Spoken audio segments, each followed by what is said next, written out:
all episodes, I really want to lie today. Hi everyone, welcome to Not Gonna Lie People. My name is Dennis. And I'm Natasha. And today we are going to talk about friendship breakups.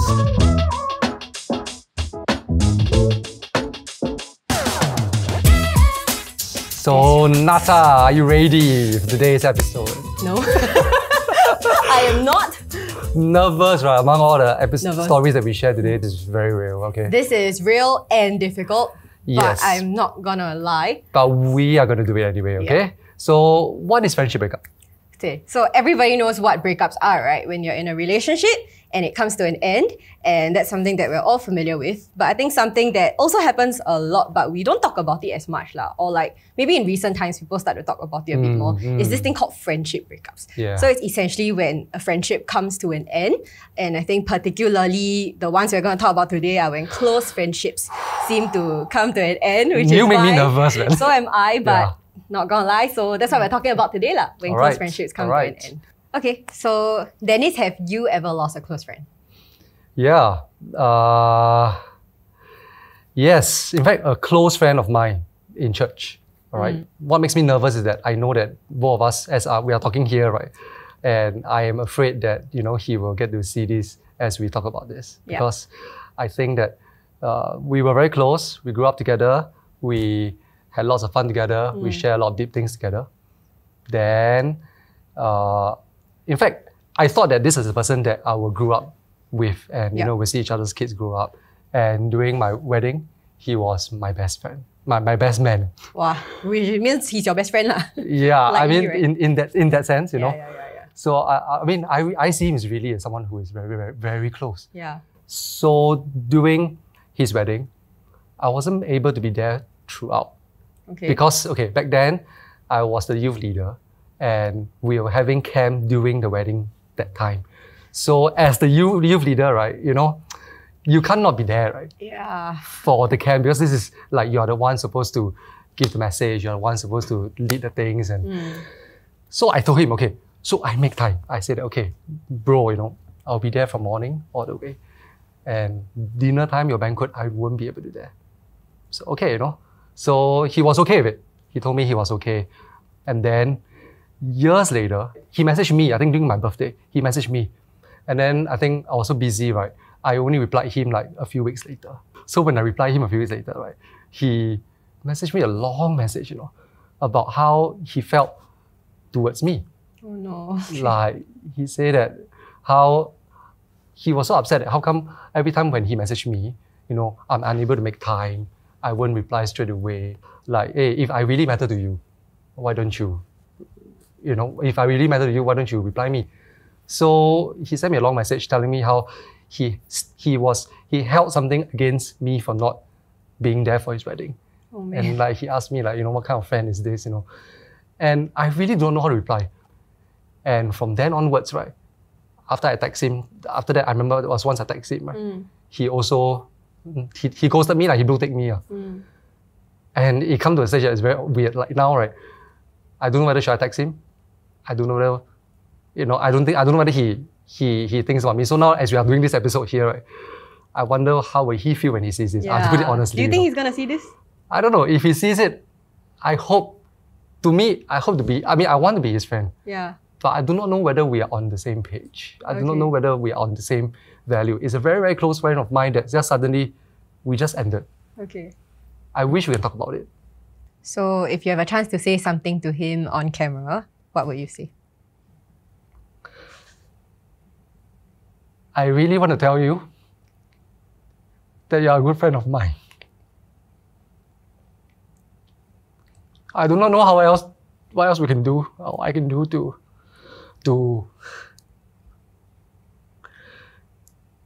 be able to, I don't know, respond to you at the level that you hope to, but I just hope we can talk about this. And that's the pain that comes with friendship breakups. Yeah. Okay, Nata, your turn. I don't know about you. You make me cry. I don't know. Okay. What is your fair share of friendship breakups? I haven't even shared my story. You made me cry. Okay, I wouldn't call mine a breakup. I think we drifted, but I think in comparison to how close we were, it's quite a big deal lah. You're a very good friend from secondary school? Or? For a large part of my life, let's just put it that way.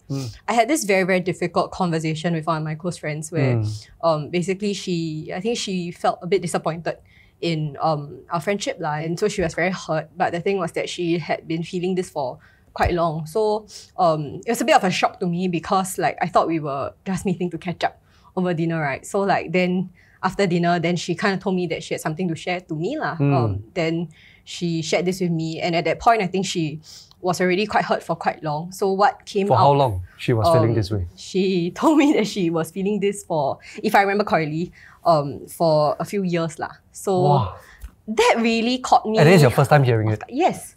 It was my first time. And I want to disclaim that, okay, this is my side of the story lah. Okay, so yeah, I think when I heard it, it was a bit of a shock. And at that point, because it was something that she was thinking about for a long time already, and it was her first time sharing. So I think it was already quite emotional. Yeah, so I remember in that moment, I felt, okay, honestly, I don't even know what I was feeling. I think it was a mix of a lot of things. I felt shocked that this came up.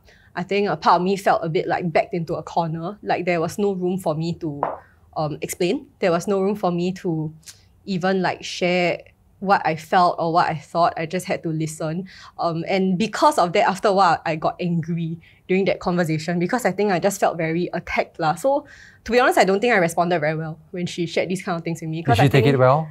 I think I didn't respond well, so that made the conversation even harder. Like I remember that I think there was a part of me that just shut down emotionally just because I just felt like, is there even any room for me to share my side of the story lah? So I think that was the first thing that happened. I remember thinking in the middle of that conversation that I just want to go home, like because it's such a, like I feel like the conversation is not going anywhere. That was the thing that triggered it.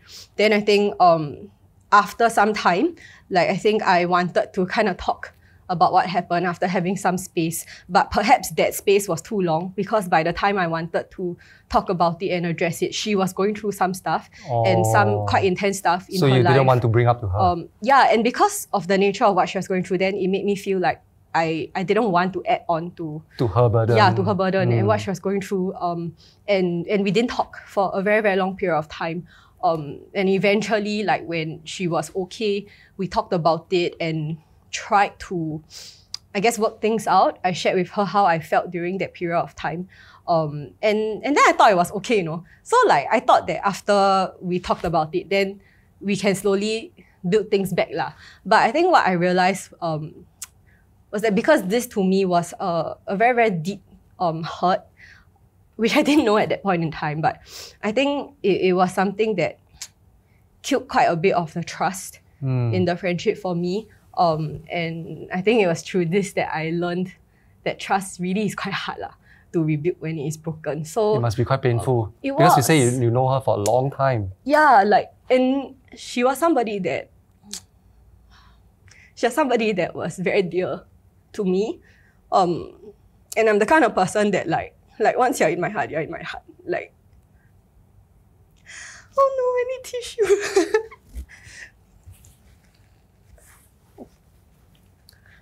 Yeah, like I'm the kind of person that like once you're in my heart, you're there lah. Like you don't really leave, and like I hold people quite dearly in my heart. But maybe I don't express it very often, or I don't express it enough. So sometimes they don't feel it, and I think in her case, like she didn't feel it from me, and that was something that hurt her. It's like a marriage, or even like a, you know, where we have to communicate our expectation and to know that it's not just the person's fault, but it's actually I need to, the things I need to improve in, you know, I can do better. But doesn't mean it's true. That doesn't mean that once this is communicated means that then we'll be the best friend, right? It's hard work lah. Yeah, I think with any relationship, I mean, of course, let's talk about friendships, right? So at the start, you become friends because there there are similarities. Most of us find friends who we click with on a certain level. And because of that, then at the start of the friendship, like I guess we bond quite a lot. And maybe for some of us in our friendships, we don't experience any difficulties and so good for you. But I think for the rest of us, like when we come into certain tensions in the relationships, I think then how we deal with these tensions play a very, very big part in what happens to the relationship, right? Yes, exactly. If every time there is a fight, then the friendship breaks off. How do we work things out? Yeah, then understand each other better. If we're the kind of person that every time there's a fight, right, then we call it quits.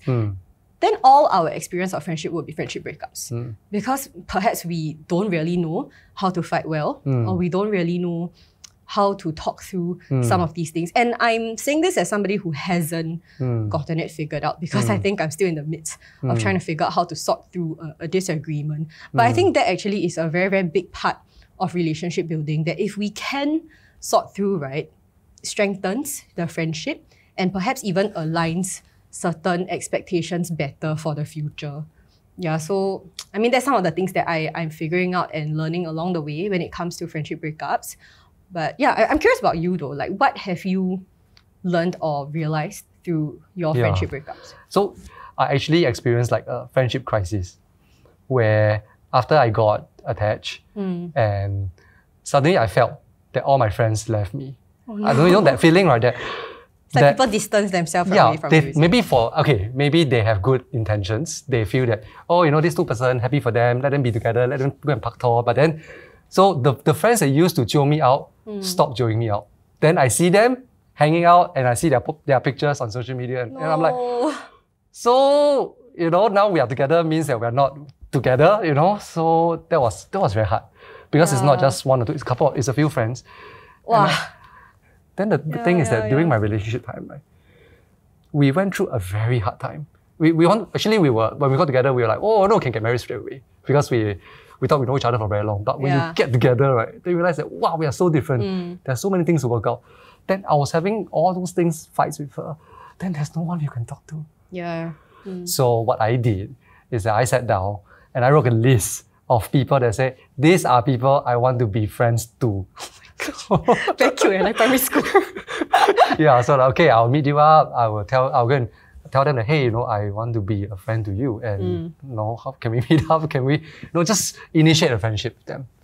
This is very interesting to me, right? Because okay, number one, it sounds like a close friends list, like now Instagram has that, right? But you started it before Instagram started it, just that yours is on pen and paper. I'll share with you. And precisely the idea of the close friends list, right? People add friends into their list because they feel like these are people who I want to share my life with you. Yeah, like they treat you well, or like they are your good friends and they have earned their spot in your close friends list, right? But I feel like the way you went about it is quite interesting, because normally what people do is that they filter over time based on how people treat them, right? Like, you treat me as a good friend, so like, okay I reciprocate and then we build a friendship. But for you, it's like you had a list of people who maybe haven't even really extended the hand of friendship to you, but you chose to do it. Because I really don't have friends there. So if you don't have friends, you can do that, okay? Ideal.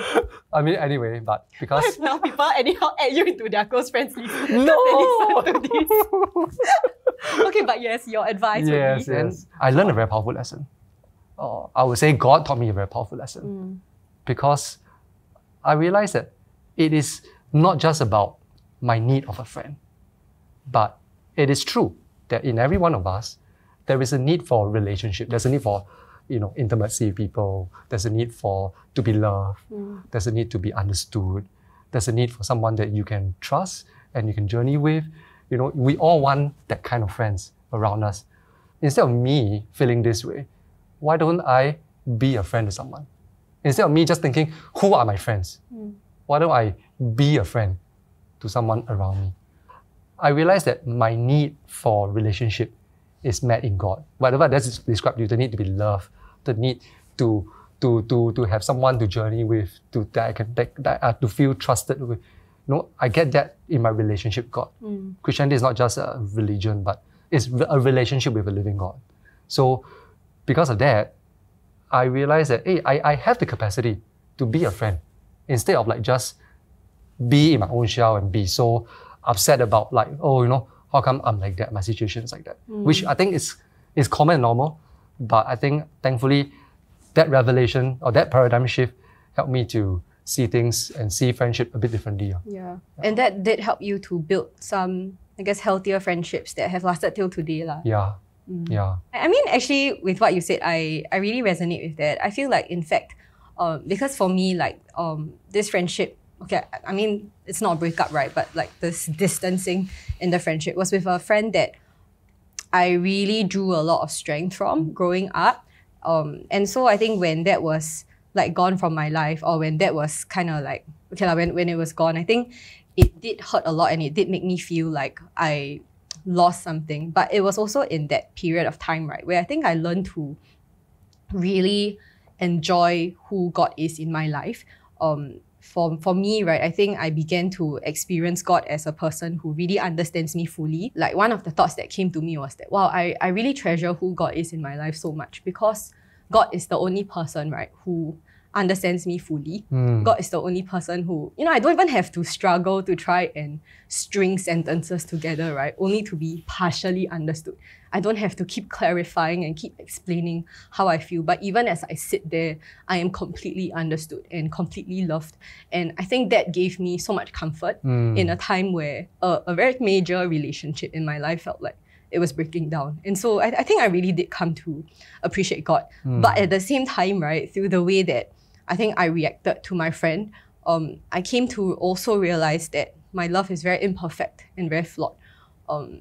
I realized that my love is sometimes quite unforgiving. The Bible tells us, there's this verse in 1 Corinthians 13 that describes attributes of what love is like, and specifically what the love of God is like. And so it says that love is not proud. It says things like love is not self-seeking. Love keeps no record of wrong. And I think I've come to realize that I'm so unlike that, because I struggle to forgive when I'm hurt. I struggle to let go of what I perceive as wrong that has been done onto me. I struggle to see past myself. I struggle to value another person and prioritize another person's needs above my own hurt. And sometimes we may say, like, why must we do that? Because we are hurt, right? Like, why must you try to like love somebody else when it also seems like they have hurt you? Yeah. But I think my answer to that is that it's who I want to be. Like, I don't want to be somebody that is just very hung up on the bitterness and resentment. And I don't want to paint a narrative in my head where I am a victim and life sucks and everybody has done wrong to me. I think, number one, that is quite untrue. And number two, that sometimes places ourselves in a place where we don't take ownership of the things that we also have not done the best. And so even though it was quite hard and it was very humbling, right, I think forcing myself to realize that there were things that I did that have contributed to the situation, but at the same time, there are things that I can do so that I learn to be better, and I learn to be a better friend, a better human being to the people around me. I think these were very sobering realizations. But I have to say that I'm not there yet. I think there are still things that I really, really struggle to and I really, really hope I can be more of. Yeah, I know. What are some encouragements we can say to people who If not very sad, right? This episode. Friendship breakups. I guess for our friends who are currently going through a friendship breakup, or you have already broken up with a friend, a few things that I would say. Perhaps it is to spend time processing some of the emotions that we feel, instead of just like dwelling in it and rehearsing it over and over again in your head. Perhaps there is some value in figuring out what we feel, why we feel those things. And actually, if this person is a friend that really, really matters to you, right, then to ask yourself that question, whether this is a friendship that you want to spend time rebuilding. And if it is, then maybe sometimes swallow the pride and the fear to just be the first person to reach out and drop a text. Yeah. If the pain of losing close friends is so great, right, do you still think it's worth it to build friends? Definitely. Because we all need friends, and it's worth it because you think about like the memories you have with friends. Think about how your friends journey through life with you, share certain memories with you. There are certain things in life are just not worth it if you don't have people to celebrate with, share with, and enjoy with. And I think that's what makes friendship, worth it, the joy of it. Yeah. What about you? I agree. I still am a believer of being able to find friends who will journey with you for the rest of your life and go through different things with you. So totally agree. All right. So we hope that today's episode encourage you if you're going through something like that, right? We want to really let you know that even though the pain of losing a close friend is very intense and is great at times, right? The joy of finding close friends is also very much worth it. Absolutely. So thank you for tuning in to today's episode. We hope that you enjoyed it. And if you have any stories or comments for us, you can find us on @ngl.people on Instagram and TikTok. You can like our video, you can share this content with anybody who may benefit from it, and subscribe to our channel. So with that, we'll see you in our next episode. Bye! Bye!